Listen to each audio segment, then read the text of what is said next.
Assalamualaikum warahmatullahi wabarakatuh. Bismillahirrahmanirrahim. Nahmaduka ya ghafur ya syakur wa masalli wa sallim ala sayyidina maulana Muhammadin wa ala alihi washabihi asma'in nama ba'du. Misalnya begini, Allah itu zat yang begitu kaya, sekaya-kayanya, tapi pernah mengistilahkan dirinya mangdalladzi yuqridu waha qardan hasana. Siapa yang mau menghutangi kami? Tentu Allah itu tidak pernah hutang, apalagi gajikan BPKB itu tidak akan pernah. Tapi Allah mengistilahkan siapa yang mau meminjami kami. Itu sesuai hakikat. Harta kita milik Allah, semua alam raya milik Allah. Ngapain Allah butuh pinjam? Ada lagi istilah intan surwaha yan surkum. Allah adalah al-ghaniyul mutlaq, zat yang sangat kaya. Tapi Allah mengistilahkan siapa mau menolong Allah. Padahal Allah tentu zat yang enggak butuh pertolongan. Di sini pentingnya ngaji usul fikih, ngaji ulumul lughat, ngaji isti'malul arab. Sampai itu kita akan salah. Makanya saya setuju dengan peringatan Pak Sail, akan bahaya sekali kita kalau nasihatkan Quran padahal kita tidak malian bil arabiyah, tidak kaya, tidak mutabakhir bil arabiyah.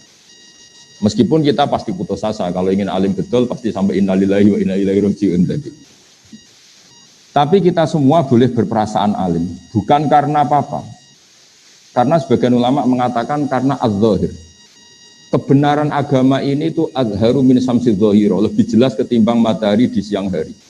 Jika siapapun dia dengan segala keterbatasan, itu akan mudah sekali memahami agama ini. Ini barokahnya Allah bersifat az-zahir. Sehingga dengan Allah sifat az-zahir, orang paling bodoh pun bisa memahami Allah. Karena Allah punya sifat az-zahir. Meskipun tidak akan ya'rifuna kunhahu, ya'rifuna haqiqatahu. Karena Allah juga bersifat al-batin, sehingga tidak tersentuh sampai hakikat. Tapi yang perlu dicatat, agama ini adalah az-zahir. Karena Allah adalah az-zahir. Maka agama ini disifati liyudhhirahu 'ala dini kulli. Agama ini begitu jelas. Sehingga ketika kita diperintahkan Allah sujud, kita berlogika itu gampang. Kenapa harus sopan sama Allah? Sama majikan kita yang ngasih makan beberapa hari saja kita harus sopan, apalagi sama Allah. Andai kan kita diberi kontrakan gratis, dikasih makan orang gratis 1 bulan saja, terima kasih kita tidak selesai-selesai. Apalagi dikasih Allah selama-lamanya. Maka pujian yang benar adalah la nufsi tsana'an 'alaika anta kama asnita 'ala nafsi. Kita muji engkau ya Allah tidak ada habisnya. Tidak bisa terhitung pujian kita kepada engkau. Karena apa? Allah memberi kita tanpa batas. Nah, aturan-aturan atau anjuran agama supaya kita muji Allah tanpa batas ini aturan yang andekan itu tidak di atas namakan agama. Kita pun akan mengatakan itu aturan yang benar. Maka li syiddati dhuhuri hadatin sampai ada pepatah laulam yakun maja'a bihi Muhammadun dinan lakana fi aqlin nasi hasan. Kalau saja agama ini tidak di atas namakan agama, aturan yang dibawakan Rasulullah sallallahu alaihi wasallam pastilah kana fi aqlin nasi hasanan. Pasti menurut akal manusia ini juga bagus. Seperti contoh di fikih misalnya iddah. Enggak kebayang andaikan dalam cerai itu tidak ada iddah. Misalnya malam masih hubungan intim, pagi bentrok, langsung cerai. Itu kalau langsung dinikahi orang lain, kita nanti bingung. Ini anaknya siapa? Ini produk lama apa produk baru? Apalagi anak kecil itu wajahnya agak jelas mirip siapa. Kalau di DNA kan ribet. Tapi barokahnya ada iddah, ada kepastian baro'atur rahmiha. Sampai perempuan ini benar-benar terbebas rahimnya dari sperma zaut awal atau suami pertama, baru boleh nikah. Jadi iddah ini penting. Kita sebagai ahli fikih akan mengatakan setidaknya mengatakan li baro'atur rahmiha. Tapi kita ini tidak ahli fikih saja, tapi juga punya ubudiyah, punya kehambaan kepada Allah. Sehingga dalam kitab-kitab fikih masih disisakan karena dikarang oleh orang-orang yang yakhshawna Allah, orang-orang yang sangat takut Allah, disisakan aulit ta'abbud. Oke, iddah ada batasannya, yaitu misalnya mutafan ana zaujiyah yang 4 bulan 10 hari. Kalau min dawatil khaid ya 3 kali masa suci, kan ada aturannya yang untuk muthalaqah. Ya, yang untuk muthalaqah min dawatil khaid itu salah satu puruk. Tapi mesti ditambah aulit ta'abbud. Kenapa ditambah ta'abbud? Karena kalau enggak kita liar. Kalau fikihnya hanya libaro atirokmiyah, pasti kita liar. Ada orang diceraikan suaminya. Padahal sudah lama enggak kumpul karena suaminya di Amerika misalnya. Atau diteliti pakai USG atau pakai teknologi apa, terbukti enggak ada mani, enggak ada sperma. Kalau alasannya ini baru atirokmiyah, ini terbukti rahimnya kosong, berarti boleh kawin, enggak boleh seperti itu. Jika fikih selalu mengatakan iddah syuriat dianjurkan li baro'ati rohmiha walid ta'abbud. Nah, kenapa penting li ta'abbud? Bagaimanapun kita ini hamba Allah. Maka saya setiap ngaji itu berkali-kali bilang, inti daripada ibadah itu adalah nderekno kersane Allah. Sambil kita kalau terpaksa itu ya pura-pura alim, pura-pura tahu lah alasannya. Tapi ini hanya tahu tidak sebagai madarul illah atau madarul hukmi atau masalikul illah. Karena sekali ini jadi madarul illah berarti kalau terbukti baro'atur rahmiyah enggak perlu iddah. Itu enggak ada orang mengatakan demikian, ulama maksud saya. Harus ada li ta'abbud. Tanpa li ta'abbud kita enggak tahu loyalitas kita terhadap ketentuan Allah Subhanahu wa taala. Misalnya begini, saya minta tolong Pak Ketua MUI, mau tak contohkan, tak suruh nggak pantas, ini Ketua MUI. Saya menyuruh, ya sudah ini terpaksa ya bahasa amar. Pak Ketua MUI saya belikan beras untuk makan hari ini, kalau enggak saya bisa mati. Itu illatul hukmi yang ekstrim, sehingga Pak Ketua MUI bisa dengan mudah membelikan beras, karena ini sembako, makanan pokok, kalau enggak saya bisa mati. Suatu saat tak suruh yang nggak penting banget, bahkan agak keliru. Pak Ketua MUI saya belikan rokok. Terus dia ahli medis, ahli kesehatan. Wah ini perintah tidak benar, maka tidak saya laksanakan. Agak pakai illatul hukmi, maka loyalitasnya perlu diragukan. Atau saya suruh mindah gelas yang nggak penting. Coba gelas yang dari kanan agak geser sedikit ke kiri. Pentingnya apa, urgensinya apa, terus tidak nurut. Nah, meskipun yang saya perintahkan itu tidak nurut dalam hal sepele, tapi saya akan menvonis orang itu bahwa tidak loyal. Nah, di sini pentingnya auli ta'abbud. Meskipun sudah jelas baro'atur rahmi, kita tetap nderekno Allah ada iddah, karena pokoknya nderekno kersane Allah. Kalau perempuan mutallaqah atau mutafan anda zaujuha harus ngalami iddah. Sehingga ini pentingnya benar yang dikatakan Pak Said tadi. Di antara sekian syarat al-usuli adalah mimman yattaqillah, mimman yakhshawaha asadda. Pokoknya yang asadda taqwa, yang asadda. Enggak boleh orang cerdas saja di usul fikih, harus orang takwa. Karena dengan takwa ini ada rasa ubudiyah. Kayak tadi, kalau saya punya santri yang nurut, buat tak kongkon beli sesuatu yang nyun sewu kayak rokok pun beli. Meskipun saya tidak mensyaratkan rokok. Karena butuhnya nurut. Maka saya berkali-kali cerita dulu guru-guru kita sampai Imam Syafi'i itu dulu diajarin Imam Malik, diajarin guru-gurunya. Kalau kamu punya budak, punya abad kalau dulu, iqla' hadhihi sokhra fa inna tahtaha dhahaban. Yang satu iqla' hadhihi sokhra. Jadi yang agak rasional diberitahu iqla' hadhihi sokhra. Lima daya sayyidi li anna tahtaha dhahaban, karena di bawahnya ada emas. Dia membongkar batu besar itu karena berkeyakinan di bawahnya ada emas. Pertanyaannya, loyalitasnya dia melakukan perintah itu karena logika ada emas apa karena perintah? Kalau karena ada emas ini bahaya betul. Suatu saat diperintahkan lagi, iqla' hadhihi sokhra. Memangnya ada apa? Ya nggak ada apa-apanya. Ngapain dibongkar? Padahal majikannya sedang uji loyalitas, bukan sedang mencari emas.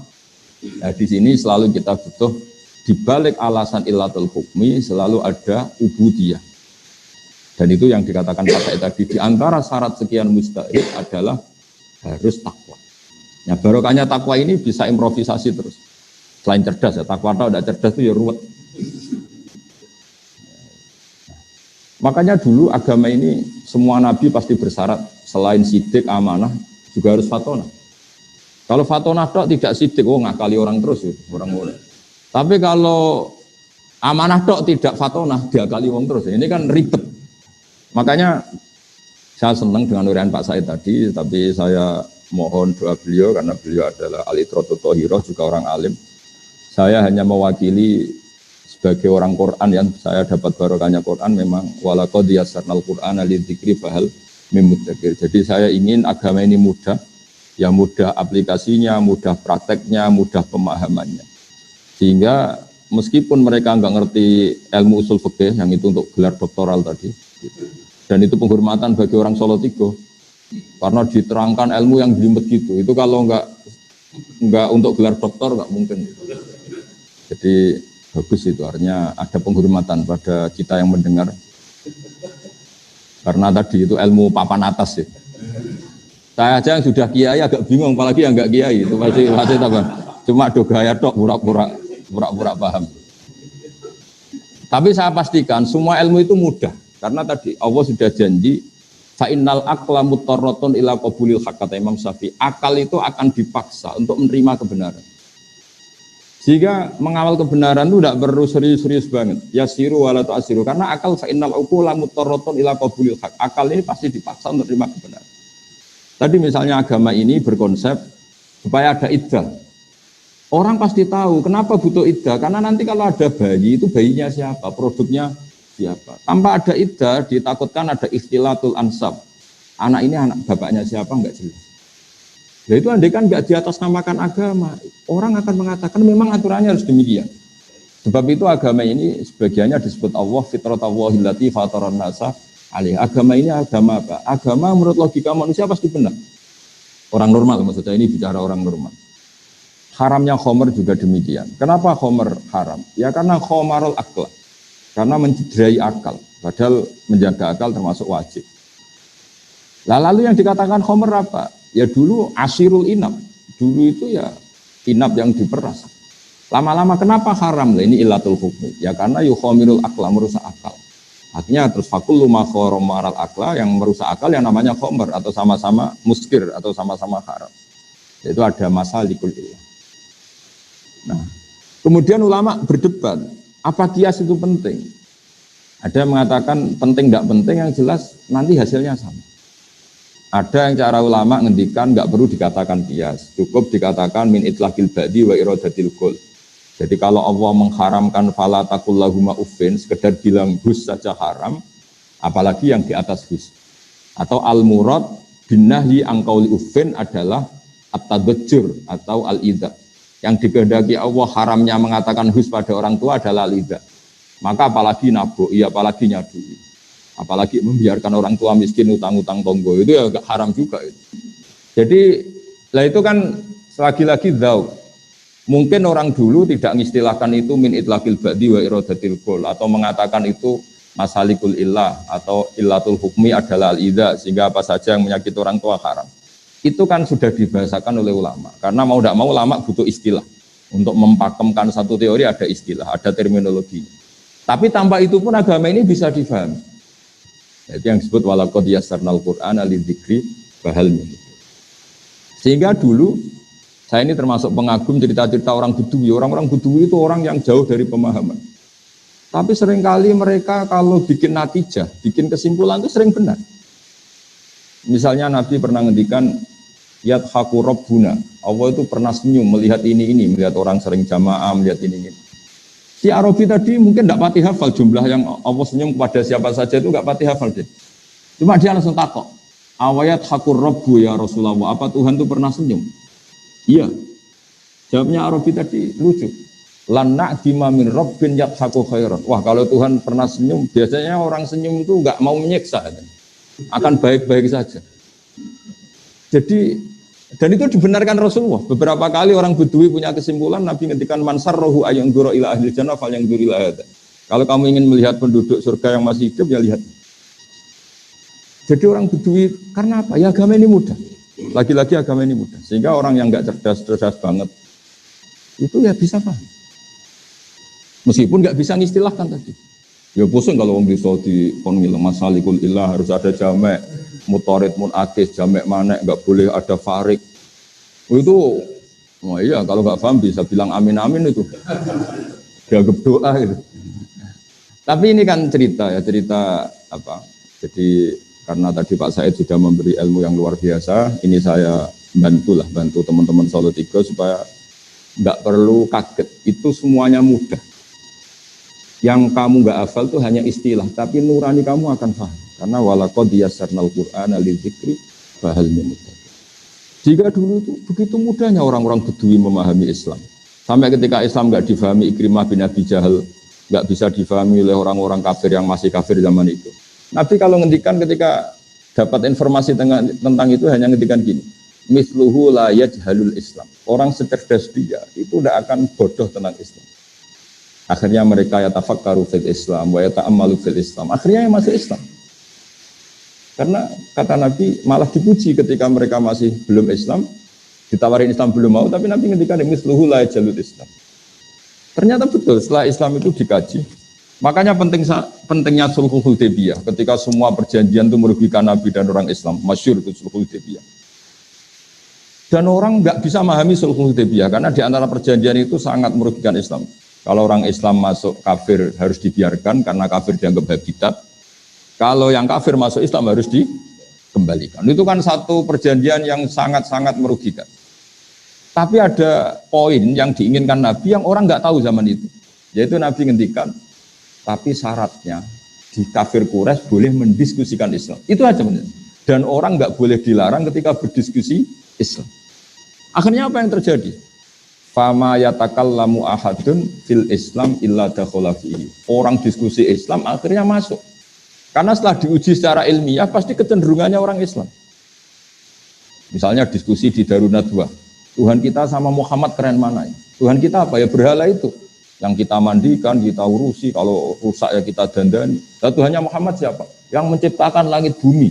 Kan jauh, kerennya kan enggak. Akhirnya ya semuanya masuk Islam. Makanya dawai Abu Bakar ketika mengenang itu, kita semua zaman itu enggak paham. Tapi akhirnya menjadi tahu. Nah karena mereka sudah masuk Islam, ya sudah otomatis perjanjian yang merugikan Islam itu ya dibatalkan mereka sendiri. Nah, di sini hebatnya Quran, hebatnya Islam. Bal naqdhifu bil haqqi 'alal batili fayadmaghuhu fa idza huwa zahir. Islam datang dengan hak. Ciri utama hak itu apa? Kalau berhadapan-hadapan dengan batil, pasti kemenangan ada di hak. Fayadmaghuhu fa idza huwa zahir. Pasti barang hak ini akan mengalahkan yang batil. Fa idza huwa zahir, dan batil itu pasti hilang. Makanya disebut ja'al haqqu wa zahaqal batil. Bagian ayat lebih ekstrim lagi. Diistilahkan mayubdiul batil wa mayu'id. Barang batil itu tidak akan bisa memulai dan tidak akan bisa kembali. Maksudnya yang namanya berhala atau yang namanya manusia itu tidak akan menjadi Tuhan. Dari dulunya ya tidak akan Tuhan, kedepannya juga tidak akan sebagai Tuhan. Karena hakikat batil adalah mala wujuda lidzati. Memang hakikatnya tidak pernah ada. Nah, itu juga akhirnya. Nah, terus ilmu yang seperti ini ada yang mengkuni jadi filsafat, jadi filosof, kayak Imam Rozi dan sebagainya dan sebagainya. Jadi saya mohon semohon-mohonnya sama semua pendengar bahwa saya benar-benar kagum sama Profesor Said dan memang harus seperti itu, pakai istilah-istilah terminologi usul fikih. Orang itu mau belajar. Dan nanti kitab-kitab yang enggak punya itu Pak Ketua MUI itu nanti tanya saya, nanti tak terangkan yang mudah ya, pakai bahasa Solo 3 aja lebih gampang. Tapi saya pastikan kalian semua tidak usah kaget, tidak usah apa, karena tadi semua yang ditulis ulama dengan bahasa masing-masing itu sebetulnya sesuai fitrah kita, sesuai zauq salim kita. Hingga sudah saya jelaskan berkali-kali, dulu banyak orang Bedui itu mukhotobah dengan Nabi, muhawarah, itu akhirnya paham. Karena agama ini sesuai al-fitrah as-salimah, fitrah tawwahillati fatarona sa'ali. Jadi seperti ketika Nabi melihat perempuan yang sedang menanak nasi lah, kalau bahasa sini mungkin, ketika apinya mau padam itu kan, kalau sekarang disebuli, kalau bahasa Solo 3 disebuli, supaya cepat naik apinya atau cepat membara. Itu bayinya dijauhkan. Terus ketika sudah agak jeda, bayinya didekap lagi. Kata Nabi, aro'aitum anna hadhihi tarihatun waladaha ilan nar. Apa kamu berpendapat bahwa seorang ibu ini membuang anaknya ke neraka? Ya tidak akan ya Rasulullah, tidak akan. Berarti terus ketika Nabi, Allahu arhamu bi ibadihi min hadhihi bi waladiha. Allah lebih rahmah kepada hambanya daripada si ibu ini dengan. Wah, itu sahabat senang semua. Karena kalau seorang ibu saja gak tega anaknya di neraka, di api, apalagi Allah yang lebih arham, lebih rahman rahim. Tapi kata Nabi, faktanya banyak yang di neraka, ilaman abah. Kalau ada orang masuk neraka, itu salah dewi. Terus dicekeli kanjeng Nabi, jek berusut. Karena selalu itu tadi. Terus di dunia ini ada contoh sekian hewan, yang dia memang nyari api. Nah kita jangan seperti hewan yang goblok itu. Wong api kok dicari. Jadi sebetulnya Nabi ini sudah akhidun bihujazikum, sudah megangin kita supaya tidak jatuh ke api. Tapi sebagian kita ngawur sekali tetap menuju api itu. Jadi ini pesan saya supaya ilmu dari beliau, ya kita semua minta restu beliau, minta doa beliau dari Profesor Said, supaya barokah. Saya sebagai yang muda membantu lah, bahwa itu mudah. Karena tadi walaqad yassarnal Qur'ana lidzikri fahal mim mudzakir. Jadi meskipun fa'il itu didefinisikan al-fa'il wa al-ismu al-marfu alladzi alladzi sebenarnya al-ismu al-marfu, terus yang dirofakan oleh fiilnya atau oleh isim sifat atau oleh isim fa'il. Itu kan kayaknya susah, tapi orang Arab ya sudah bilang ja'a zaidun. Jadi misalnya al-ismu al-marfu al-madhkuru qablahu fi'luhu ya. Kalau dalam jurumiyah, tapi kalau di alam alfiyah tidak harus fi'il tapi termasuk isim fa'il ya. Kelihatannya kan susah, tapi setelah kita ngaji ya orang Arab tetap bilang ja'a zaidun. Ra'aitu zaidan. Tapi kalau ketika mau nerjemahkan al-ismu al-marfu'u al-madhkuru qablahu fi'luhu. Itu kan kalau maknanya bingung, isim yang dibaca rafa yang sebelumnya disebutkan kata fi'ilnya. Oh, itu kan kayak bulat. Jadi ya sudah, tapi lama-lama prakteknya ya gampang. Makanya terus orang Arab kadang pakai mausu'ah. Mausu'ah itu ya pokoknya ngono. Timbang latihan bahasa Arab Indonesia kesuwen kon kerja ning Arab Saudi sak tahun mulai bahasa Arab. Karek dadani sithik-sithik naku sorope gitu. Tapi kalau pintere bahasa Arab kan udah. Ya karena tadi walaqad yasanal Qur'ana lidzikri fahal mim mudzakir. Ya, saya kira demikian. Terima kasih. Assalamualaikum warahmatullahi wabarakatuh.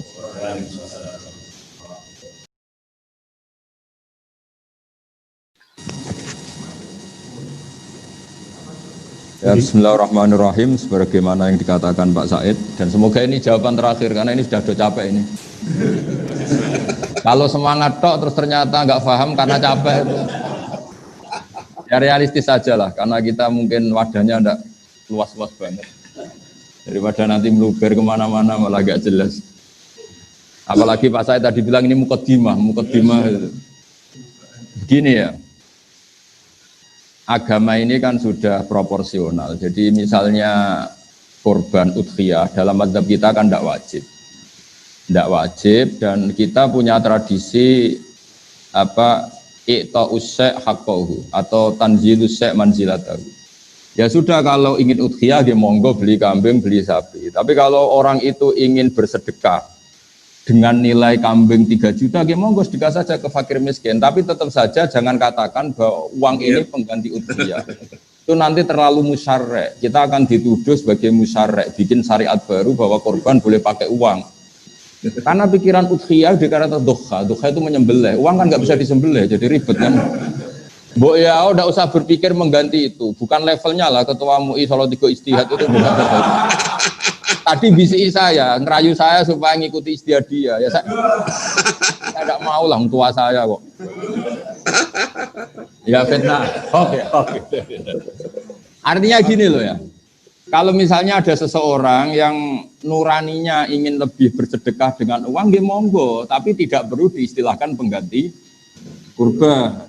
Yang kurban dia monggo, mungkin sebagian mereka juga kalau makan sudah biasa, beli pecel biasa. Mungkin yang luar biasa itu makan daging. Jadi ya sudahlah. Jadi fikih ini luas. Itu kan seperti banyak cerita ada orang yang mau haji, pas mau haji mau dibayarkan ibunya sakit. Daripada dipakai haji yang kewajibannya ala tarohi, yang mendingan untuk ibunya yang kewajibannya fauron sekarang juga karena sakit kritis.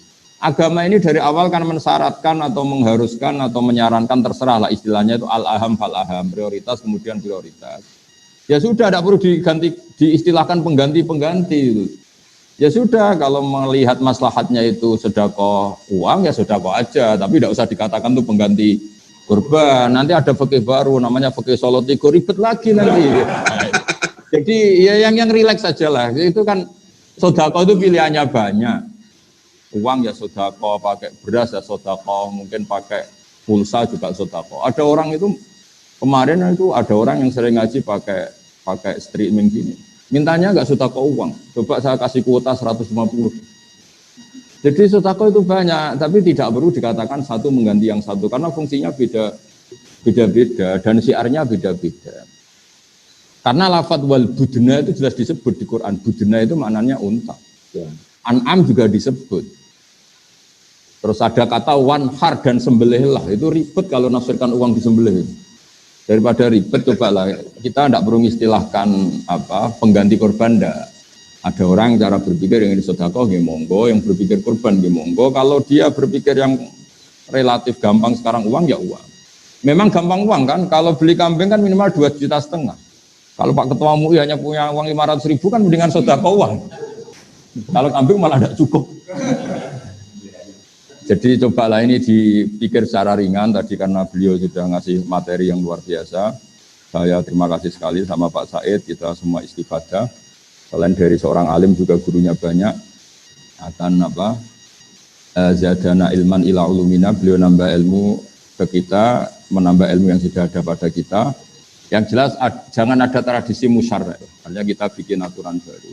Aturan sudah ada ini sudah cukup mengantarkan kita ke surga.